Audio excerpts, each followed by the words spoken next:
Hey everybody! Welcome to my kitchen! Wow, I'm really close up.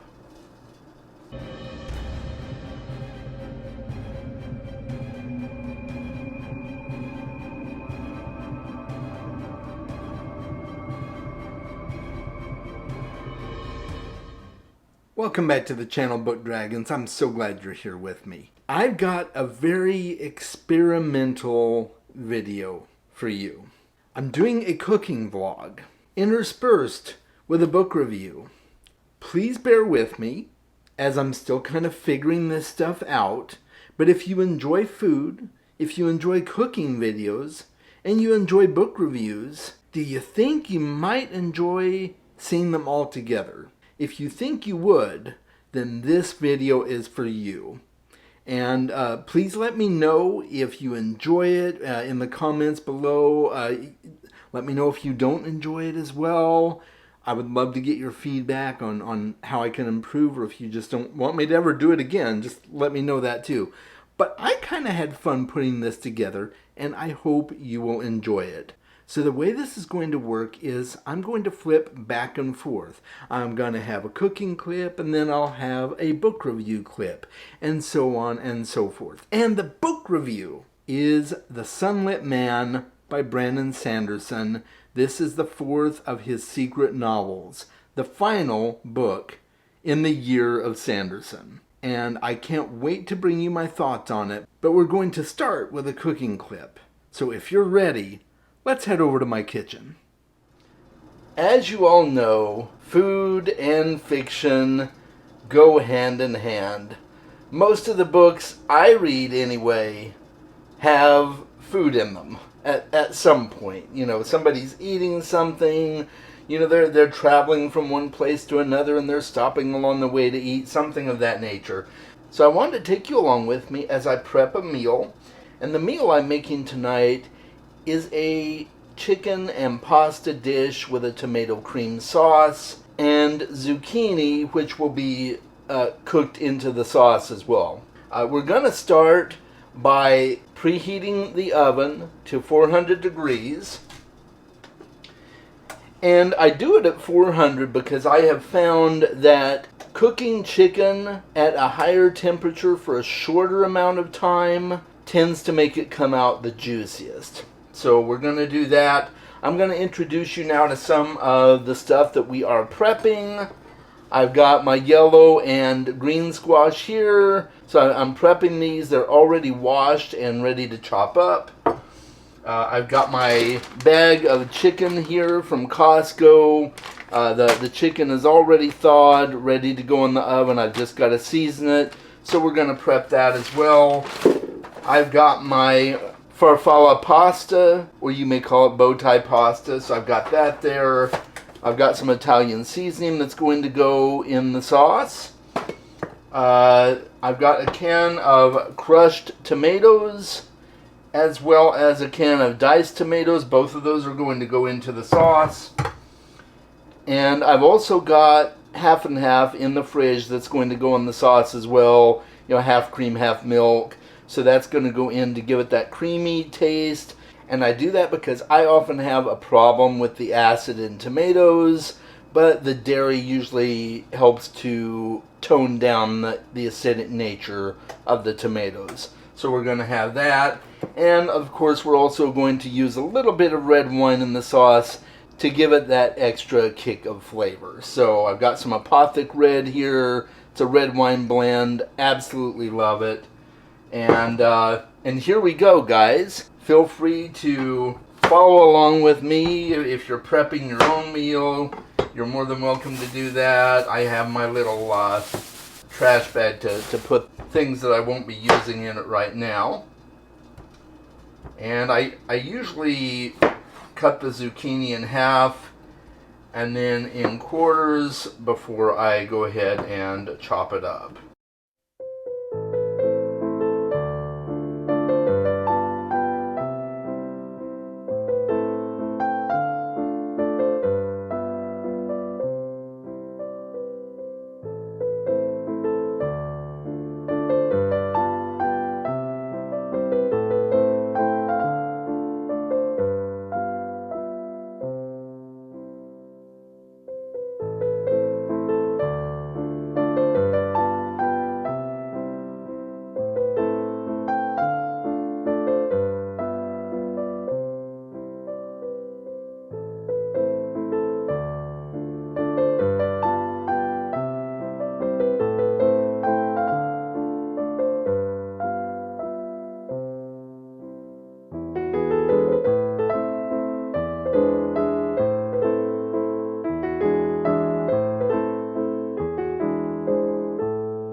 Guys, I hope you are as excited about watching me cook this food as I was about cooking and eating it.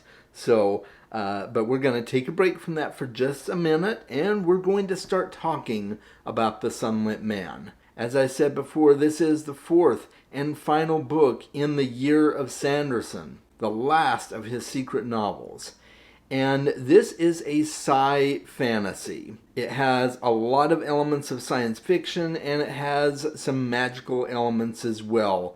And this takes place in a world that is somewhat adjacent to the world of Threnody, which is a world that is featured in another of Brandon's Cosmere novels, Shadows for Silence in the Forests of Hell. It's a short story found in his Arcanum Unbounded collection of stories. And as I said, this is a Cosmere world, so it takes place in Brandon's large multiverse that he's created. It follows a traveler who has landed on this world after traveling for long periods of time and using up his investiture.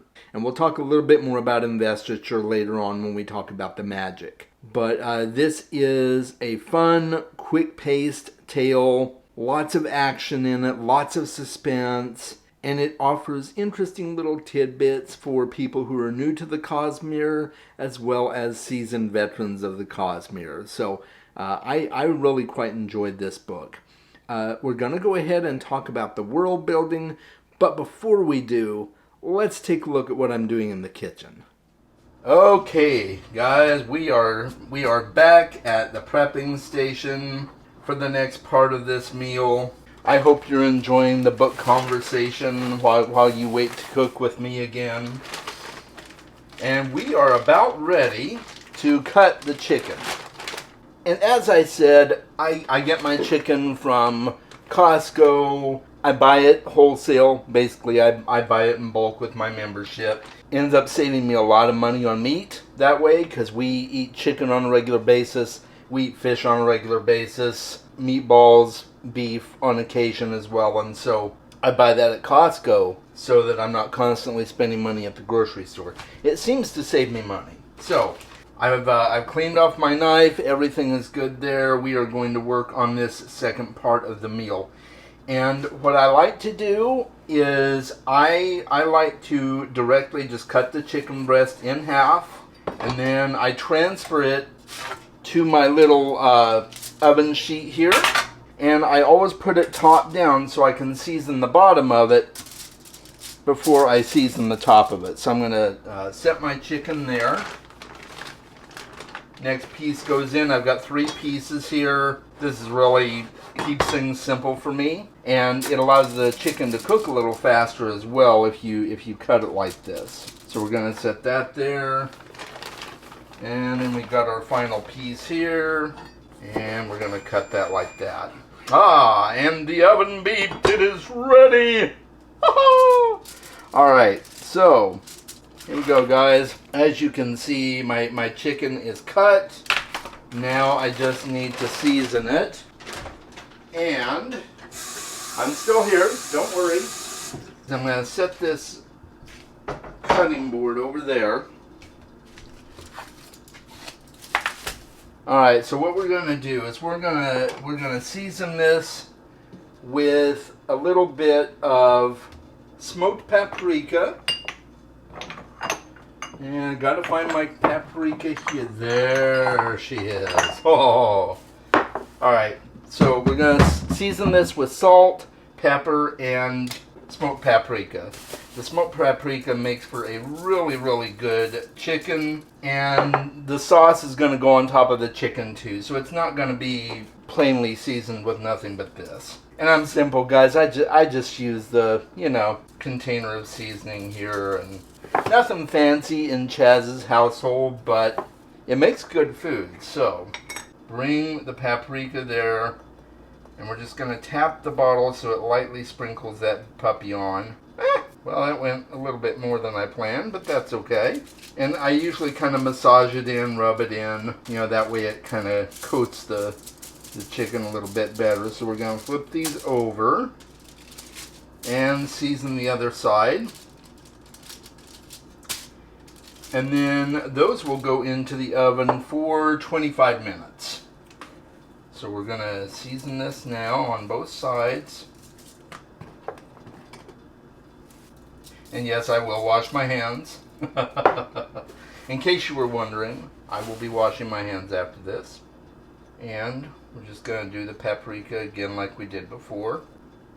And there we go, rub it in.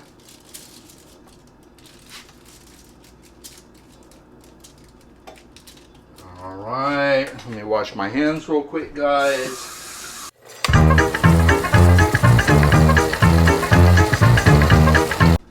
I am back. Hello, jazz hands. Alright, so that is that for the prepping.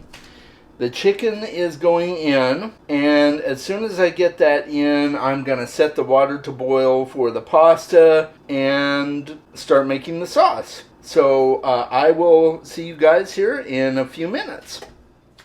Alright guys, we're back. Are you hungry yet? While we're waiting for dinner to be ready, let's continue on with our discussion and talk about the world building, okay? This world, as with all of Brandon's worlds in the Cosmere, have several unique features to it. This is a very small planet beset by a large sun, and what happens in this world is if people are caught in the rays of the sun, they are completely disintegrated. If you happen to be caught out in the sun, it is a death sentence.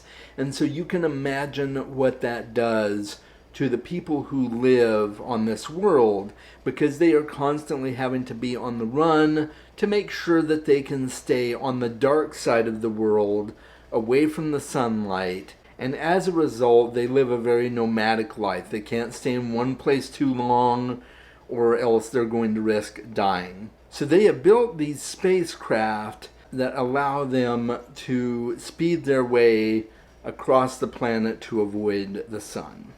So it's a very unique and interesting world that Brandon has created. Once again, as far as world building goes, Brandon has created something just completely different and quite interesting. And the tension that builds as you read about these people really keeps you on the edge of your seat. So yeah, I really enjoyed the world building done in this story. So before we move on to the next section, let's go back and see what's happening in the kitchen. Okay, so I am back. You can see my hands here. I'm doing my magic over the stove. Well, not really. I'm not magic. But I do like to cook, and it somehow turns out okay. So I've got the water on to boil for the pasta. And I've got my handy dandy pot right here. We are going to start making the cream sauce. Alright. You may ask me, Chaz, what recipe are you using for this? I'm not. I made this up. I do use recipes. I do. But this time I just made it up. I'm just flying by the seat of my pants. I'm opening the can of crushed tomatoes as we speak. Alright, so that is about to go into the pot. So as soon as I have this can open, you will see some magic start to happen. And be very careful that you don't cut yourself as you're removing the lid from the can. So there's my little can of crushed tomatoes. We're just going to go right in with it like that. Easy peasy. I love easy peasy. I'm going to set my can right there. I've got a handy little paper towel I can wipe my hands on here. Then we're going to go in with the crushed tomatoes. That's the next one because, you know, it's fine to have crushed tomatoes. But you want some actual chunks of tomato in there as well. So we're going to go in with that. We need a lot of sauce anyway. A little, hearty, little bit of hearty sauce there. And I'm going to go in with some garlic later. I just have a nice little jar here of already minced garlic. I do use fresh garlic, but in cases like this, I sometimes just like to keep it easy and use, a jar of minced garlic. So I'm going to be going in there with that in a few minutes. But we're going to start by putting in our squash that we cut up earlier. So I'm just going to go in like that. And I may not need all of it. We're going to see. I may not need all of it. Grab a spoon here, kind of stir that in. Because I don't want it to be too chunky with vegetables. I like vegetables, but I don't want it to be too chunky. So let's see how it goes there. Yeah, that might be enough right there. I think I'm going to have some vegetables left over. And that's okay. I can always saute those or something for another night, or I can throw them in a smoothie or something like that because I like green smoothies. So we got that there. Sauce is coming together. And then I'm going to go ahead and start that on a medium-high setting and kind of let that come to a little bit of a simmer. And then I'm going to go ahead and set aside a 1/4 cup of this nice red wine here. So this is going to be to give it some kick, as I mentioned before. So we are going to go in with a 1/4 cup of red wine. Now, I'm not going to put it in yet, but I am going to put it on fairly early in the process because we want that alcohol to cook out so that we can just enjoy the flavor without necessarily the kick of the alcohol, right? So whenever you're cooking with it, you really want to cook the alcohol out of that and give it time to burn off. So this is kind of, so once this comes to a good simmer, I'll go ahead and put that wine in. And I think we're probably okay to go ahead and stir some garlic in. So you know my motto, Chaz's motto, is if it calls for 3 cloves of garlic, you're going to do 6. So I'm doing the equivalent of probably about 6 cloves there, depending on what you label a clove. So yeah, I do like my garlic. So we're going in with that.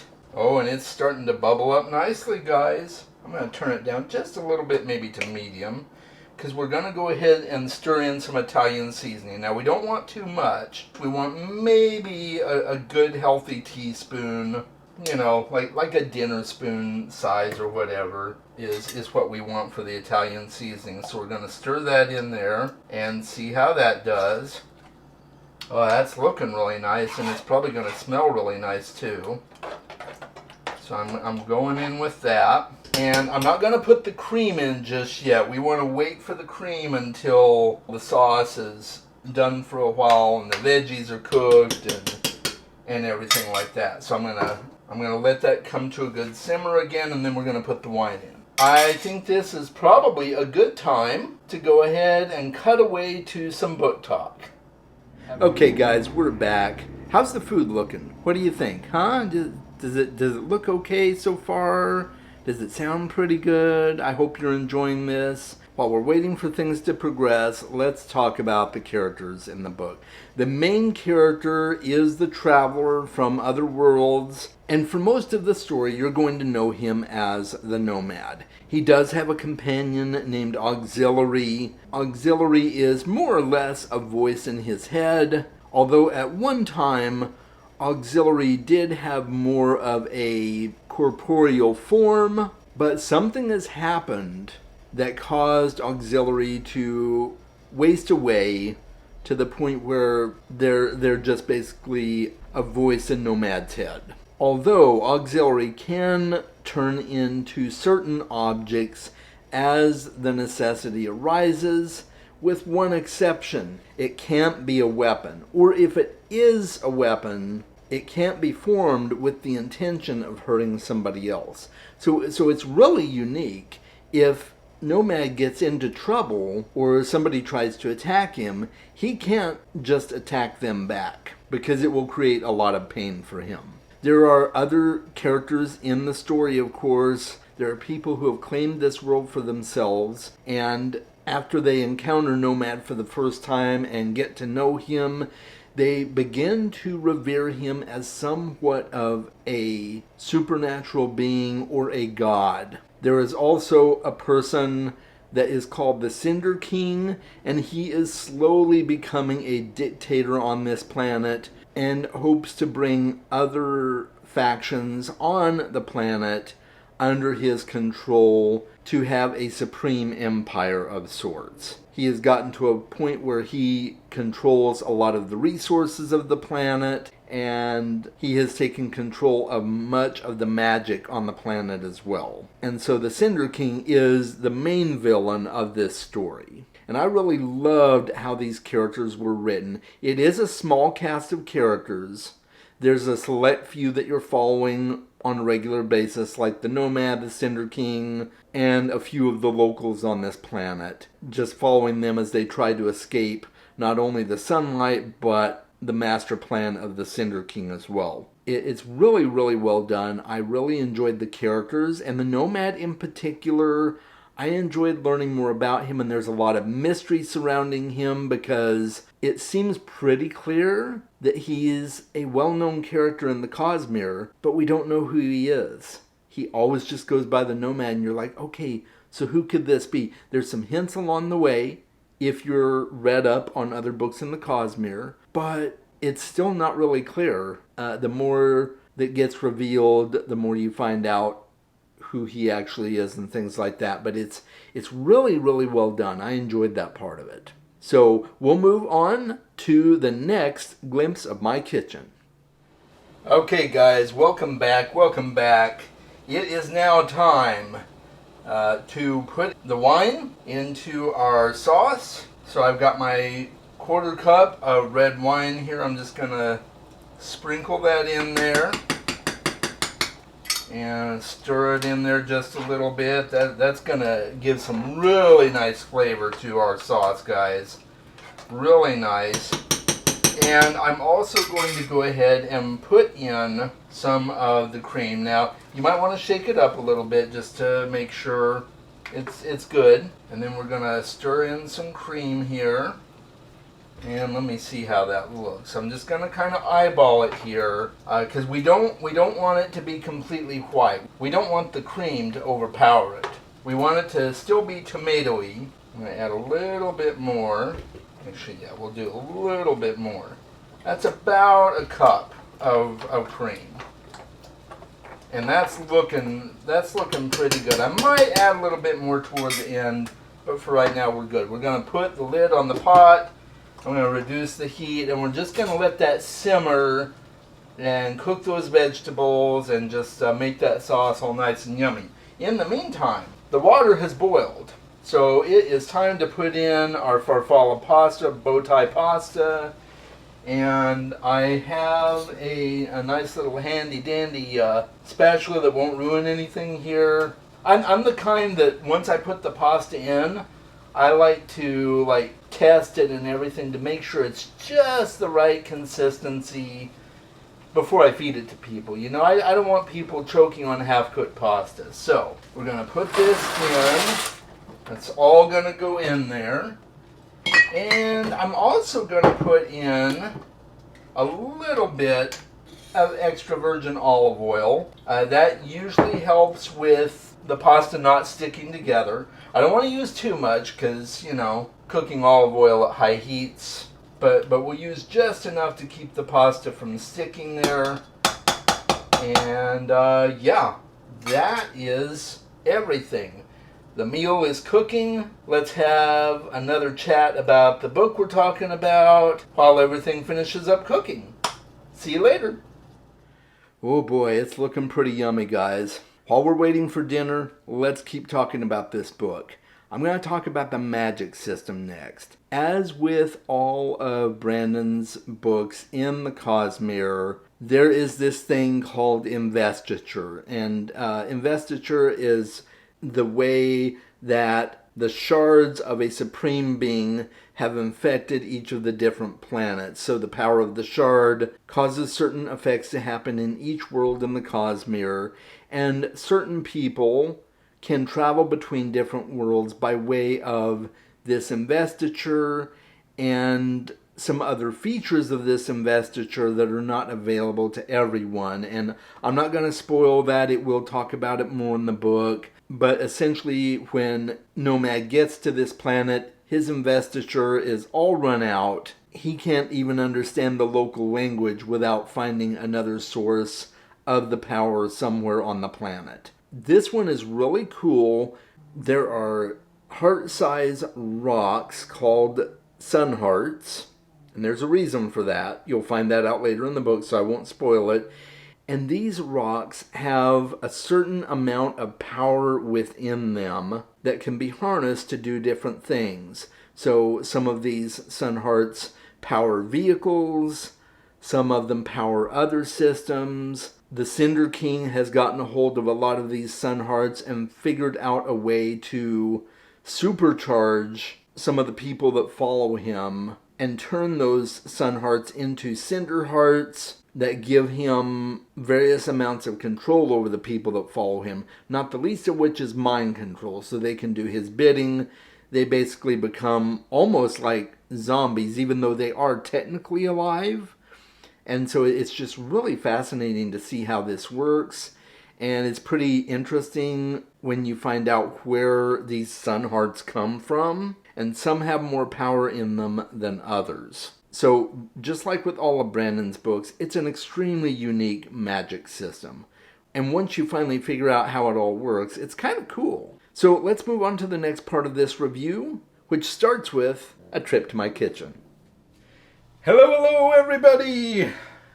We are almost to the end. I have my handy dandy little colander here.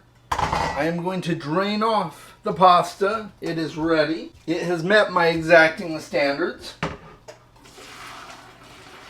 Oh yeah. Oh, right there. Yes indeed. Oh, we've got stragglers. We can't have any stragglers. Oh, and one went in the sink. Well, I can't help that one. Okay. So there's that. And I'm going to run some cold water over it so that it doesn't overcook itself. We don't want the noodles to keep cooking themselves and be soggy and mushy. So I'm going to do that.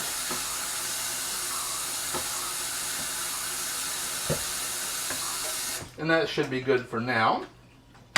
I'm going to leave those in the sink.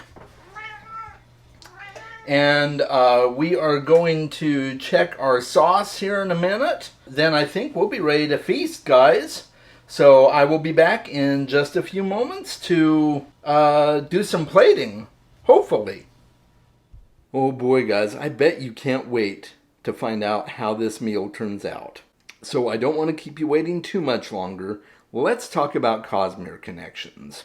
Now this will be non-spoiler. I'm not going to spoil anything in the Cosmere for you. But I will say that this particular book has so many Cosmere connections, specifically to the Stormlight Archive, that if you have not at least read the Stormlight Archive, by the time you get to the end of the book, you're going to be a little lost. You're going to be wondering what the heck happened, and you would not be alone because every veteran of the Cosmere was wondering the same thing reading this book. You will find out later in the book it is a familiar character, but the backstory isn't really well known. But if you are a veteran of the Cosmere, you're going to recognize a lot of things in this story. You're going to recognize certain weapons. You're going to be familiar with relationships like the one that Nomad has with Auxiliary. You're going to be familiar with made-up cuss words that have occurred in books like the Stormlight Archive series. There's a lot of familiarity here that you'll see if you're familiar with the Cosmere. There are some things mentioned that you are going to be familiar with if you have read Warbreaker by Brandon Sanderson, specifically the magic system in Warbreaker. And there's one particular face that continues to show up over and over in Cosmere books, so you're going to recognize him too. If you've read the other secret novel books, if you've read at length in the Cosmere, if you're caught up in the Cosmere especially, you're going to feel right at home and you're going to kind of know what's going on, but not totally. Like I said, there's elements to Nomad's backstory that none of us have been made aware of yet. So just keep that in mind. But it is a very, very heavy Cosmere book. Okay, without further ado, we're going to see the completion of all the hard work and the assembling of the meal. Alrighty guys, I am standing over the sauce pot and I'm going to stir it here, and as everybody talks about, I'm sure you've seen no different in other cooking videos, you need to taste the sauce to make sure that it is ready. I'm going to try and get one of those zucchinis in there just to make sure that those are cooked enough to be edible. So here we go.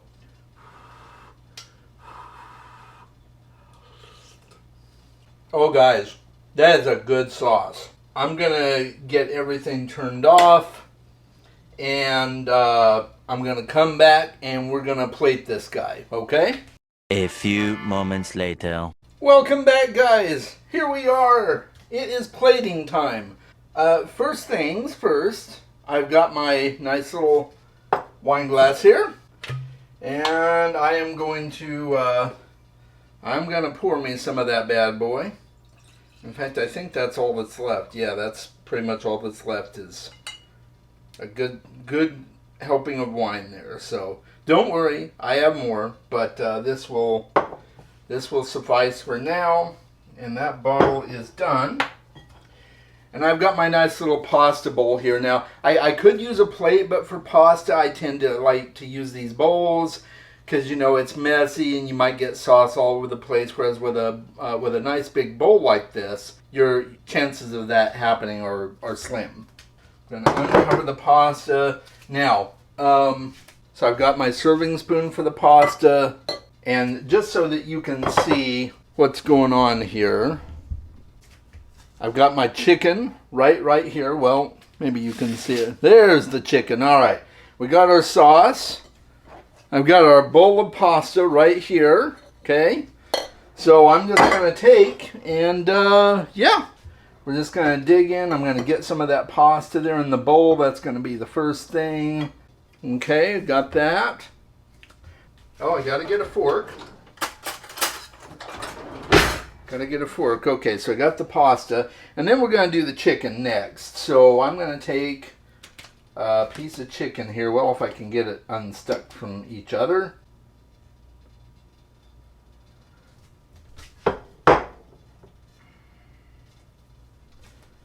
All right, so I've got my chicken there, and I usually cut them in half and only have half a piece of chicken because my general rule of thumb is to have meat as my side dish and not my main course.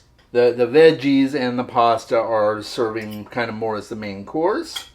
I'm actually going to add a little bit more pasta there. There we go. All right.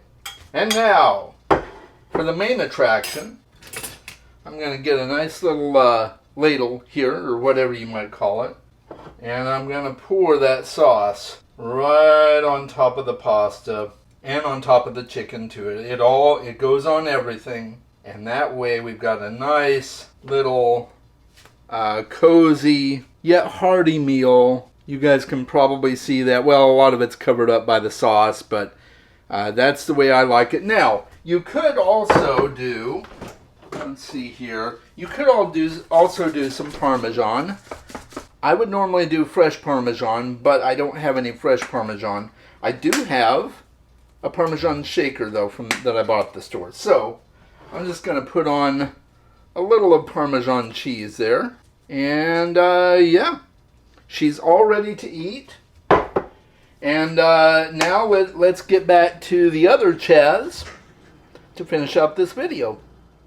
So what do you think, guys? Does it look like a good meal? I can tell you, it tasted good. It tasted really good. So if you're hungry, you'll just have to make it yourself.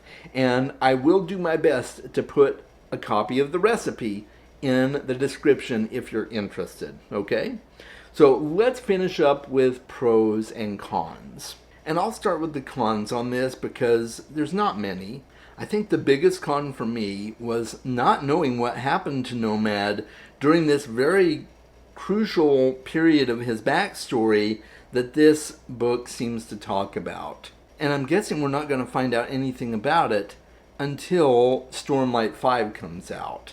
That, I think, is one problem for me. Also, even though the story was fun, it was engaging, I felt like it was a story that didn't know what it wanted to be. Is it a fantasy novel? Is it a sci-fi novel? Is it an action thriller? It's got elements of all of those, but I didn't totally feel like they all jived very well together. It all came together in the end, but it felt a little bit disjointed along the way. That's all I'm saying. So, but the pros definitely outweigh the cons. One big pro for me is the magic system. I thought the magic was really cool. The way the sun hearts have to be charged up. The way that everything on this planet seems to revolve around the power of the sun hearts, I thought was really awesome. And the character development was really excellent too. One thing that I thought was really great was once you find out the source of the sun hearts, it puts a whole different spin on things. And you start to see a real reverence for the sacrifices that had to happen to create these sun hearts, and why the giving of a person's energy is so very, very important to them and only used in the most intimate of circumstances. So I thought that was really well done, really well played. I thought that was all described in good detail and was very well written. It gives the reader a lot of buy-in into this world, so that was great. It was really action-packed. I was having such a blast watching these people try to survive and at the same time get the energy and resources that they need, because they've essentially become a kind of pirate culture because they have to plunder these resources in order to be able to survive and move on to the next station where it's going to be dark before the sun hits. So it's just this constant game of, okay, how quickly can we get power to power our ships so that we can move, so that we don't die. It was very, very action-packed, and it kept me on the edge of my seat quite a bit. So I really enjoyed that part of it. The dialogue back and forth between Nomad and Auxiliary I thought was really a lot of fun, especially because Auxiliary is a mere shadow of his former self, and so there's no real emotion or nuance to his speech. So when he talks, it's just like you can imagine somebody just speaking completely monotone, and that's all that's coming out of his mouth. And there's no way to interpret any emotions behind what he says. So it's sometimes hard to know if he's being sarcastic, if he's actually speaking truth, things like that. So it's really interesting to watch that, and I really enjoyed it. So how would I rank this book? I would put it in my hoard. It wasn't the best of the best, but it was really, really a lot of fun. And I loved seeing the tie-ins to the Cosmere and thinking about what might be happening in Nomad's backstory. It's definitely a marketing piece for the Stormlight Archive, especially for Book 5, which comes out next year. So I'm really looking forward to that, and I hope you are too. And I think I'm going to go ahead and end it there. I would love to know your thoughts. I know this was a very experimental video, and I would really love to know what you thought about it. Did you like it? Did it feel all over the place to you? Please let me know your feedback in the comments. I would really, really appreciate it. It would help me a lot to know if this is something you want me to do in the future and if it should be done differently. So that's all I've got here for you. Make sure you guys read more books, especially check out Brandon Sanderson's Cosmere universe. I will talk to you soon.